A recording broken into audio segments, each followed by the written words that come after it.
الصلاة خير من النوم.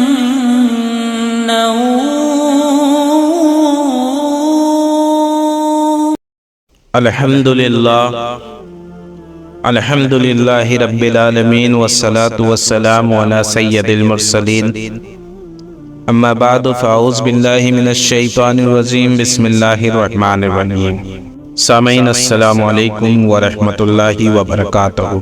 حضرات، آج ہم حضرت مدینہ آپ سب کے سامنے رکھنے والے ہیں اور انشاءاللہ اس میں آپ جانیں گے کہ مومنوں نے جو حضرت مدینہ کی وہ کس طرح کی، اور پھر جو ظالموں نے خفیہ تدبیر کی اس تدبیر کو اللہ تعالیٰ نے کس طرح پلٹایا، وہ سب انشاءاللہ آپ اس بیان میں سنیں گے.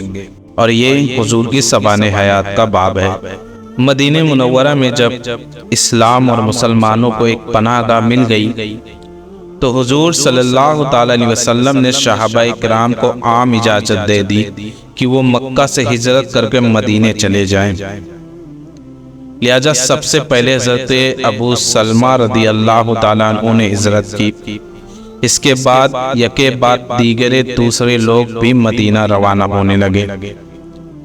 جب کفار قریش کو پتہ چلا تو انہوں نے روک ٹوک شروع کر دی، مگر چھپ چھپ کر لوگوں نے ہجرت کا سلسلہ جاری رکھا، یہاں تک کہ رفتہ رفتہ بہت سے صحابہ کرام مدینہ منورہ چلے گئے. صرف وہی حضرات مکہ میں رہ گئے جو یا تو کافروں کی قید میں تھے یا اپنی مفلسی کی وجہ سے مجبور تھے. حضور اقدس صلی اللہ علیہ وسلم کو چونکہ ابھی تک خدا کی طرف سے ہجرت کا حکم نہیں ملا تھا، اس لیے آپ صلی اللہ علیہ وسلم مکہ ہی میں مقیم رہے، اور حضرت ابوبکر صدیق اور حضرت علی مرتضیٰ شیر خدا رضی اللہ تعالیٰ عنہ کو بھی آپ نے روک لیا تھا. لہذا یہ دونوں شمع نبوت کے پروانے بھی آپ ہی کے ساتھ مکہ میں ٹھہرے ہوئے تھے.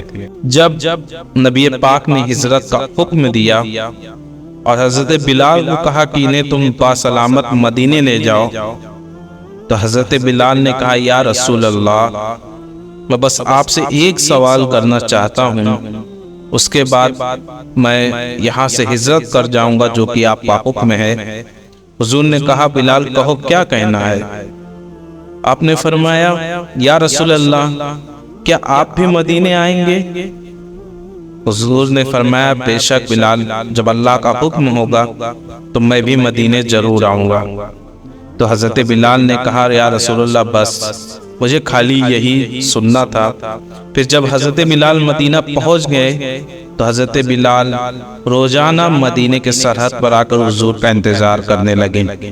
جب مکے کے کافروں نے یہ دیکھ لیا کہ حضور صلی اللہ تعالی علیہ وسلم اور مسلمانوں کے مددگار مکے سے باہر مدینے میں بھی گئے اور مدینے جانے والے مسلمانوں کو انصار نے اپنی پناہ میں لے لیا ہے، تو کفار مکہ کو یہ خطرہ محسوس ہونے لگا کہ کہیں ایسا نہ ہو کہ محمد بھی مدینے چلے جائیں صلی اللہ تعالی علیہ وسلم اور وہاں سے اپنے حامیوں کی فوج لے کر مکے پر چڑھائی نہ کر دے. لہذا اس خطرے کا دروازہ بند کرنے کے لیے کفار مکہ نے اپنے دارالندوا یعنی پنچایت گھر میں ایک بہت بڑی کانفرنس منعقد کی، اور یہ کفار مکہ کا ایسا زبردست نمائندہ اجتماع تھا کہ مکہ کا کوئی بھی ایسا دانشور اور با اثر شخص نہ تھا جو اس کانفرنس میں شریک نہ ہوا ہو. خصوصیت کے ساتھ ابو سفیان، ابو جہل عتبہ، زبیر بن مطعم، نضر بن حارث، ابو البختری، زمعہ بن اسود، حاکم بن حزام، امیہ بن خلف وغیرہ وغیرہ تمام سرداران قریش اس مجلس میں موجود تھے. شیطان لعین بھی کمبل اوڑے ایک بزرگ شیخ کی صورت میں آ گیا. قریش کے سرداروں نے نام و نسب پوچھا تو بولا میں شیخ نزد ہوں، اس لیے اس کانفرنس میں آ گیا ہوں کہ میں تمہارے معاملے میں اپنی رائے بھی پیش کر دوں. یہ سن کر قریش کے سرداروں نے ابلیس کو بھی اپنی کانفرنس میں شریک کر لیا اور کانفرنس کا کارروائی شروع کر دی۔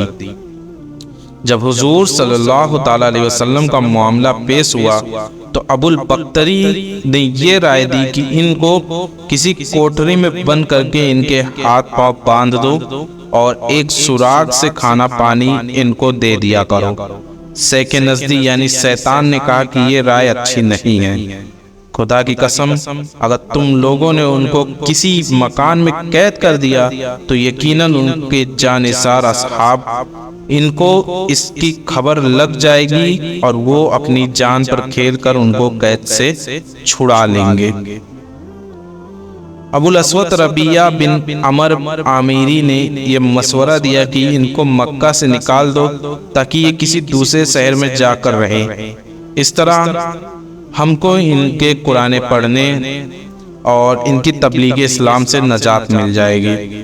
یہ سن کر سیک نزدی یعنی شیطان پھر بگڑ کر کہا کہ تمہاری اس رائے پر لعنت، کیا تم لوگوں کو معلوم نہیں کہ محمد صلی اللہ علیہ وسلم کے کلام میں کتنی مٹھاس اور تاثیر اور دلکشی ہے؟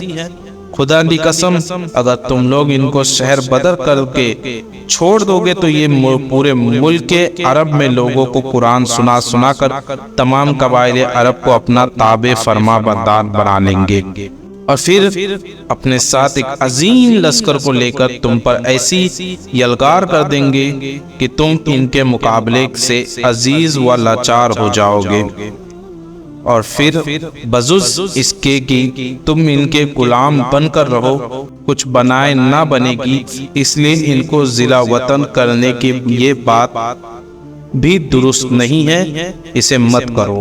ابو جہل بولا کہ صاحبو میرے ذہن میں ایک رائے ہے جو اب تک کسی نے نہیں سوچی۔ یہ سن کر سب کے کان کھڑے ہو گئے اور سب نے بڑے اشتیاق کے ساتھ پوچھا کہ کہیے وہ کیا ہے۔ تو ابو جہل کہا کہ میری رائے یہ ہے کہ قبیلے کا ایک مشہور بہادر تلوار لے کر اٹھ کھڑا ہو اور سب یک بارگی حملہ کر کے محمد صلی اللہ تعالی علیہ وسلم کو معاذ اللہ ثم معاذ اللہ قتل کر دے۔ استغفر اللہ۔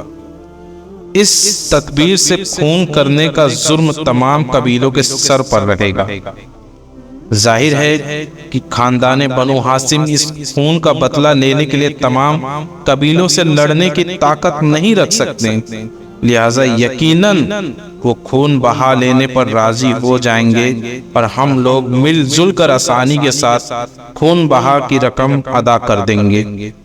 ابو جہل کی یہ خونی تجویز سن کر سیک نزدی یعنی شیطان مارے خوشی کے اچھل پڑا اور کہا کہ بے شک یہ تدبیر بالکل درست ہے، اس کے سوا اور کوئی بھی تجویز قابل قبول نہیں ہو سکتی، لہذا تمام شرکاء کانفرنس نے اتفاق رائے سے اس تجویز کو پاس کر دیا اور مجالس شورا برخاست ہو گئی اور ہر شخص یہ خوفناک عزم لے کر اپنے اپنے گھر چلا گیا۔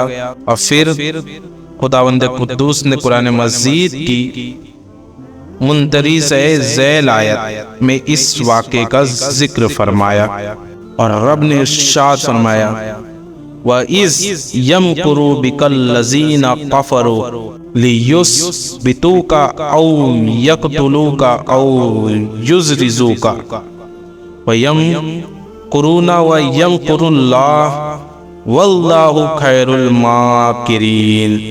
فرمایا ہے محبوب یاد کیجئے جس وقت کفار آپ کے بارے میں خفیہ تدبیر کر رہے تھے کہ آپ کو قید کر دیں یا قتل کر دیں یا شہر بدر کر دیں، یہ لوگ خفیہ تدبیر کر رہے تھے اور اللہ خفیہ تدبیر کر رہا تھا، اور اللہ کی پوشیدہ تدبیر سب سے بہتر ہے۔ اللہ تعالیٰ کی خفیہ تدبیر کیا تھی؟ آگے کی بیان پہ اس کا آپ جلوہ دیکھیے کہ کس طرح اس نے اپنے حبیب صلی اللہ تعالی علیہ وسلم کی حفاظت فرمائی اور کفار کی ساری اسکیم کو کس طرح اس قادر قیوم نے تہس نہس فرما دیا۔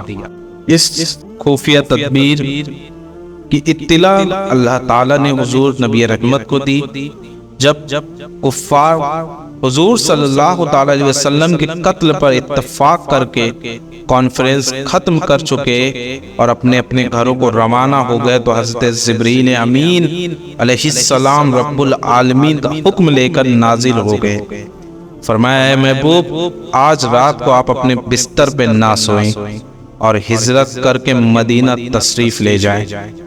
لہذا عین دوپہر کے وقت حضور صلی اللہ تعالیٰ علیہ وسلم حضرت ابوبکر صدیق رضی اللہ تعالیٰ عنہ کے گھر تشریف لے گئے اور حضرت ابوبکر صدیق رضی اللہ تعالیٰ عنہ سے فرمایا کہ سب گھر والوں کو ہٹا دو، کچھ مشورہ کرنا ہے۔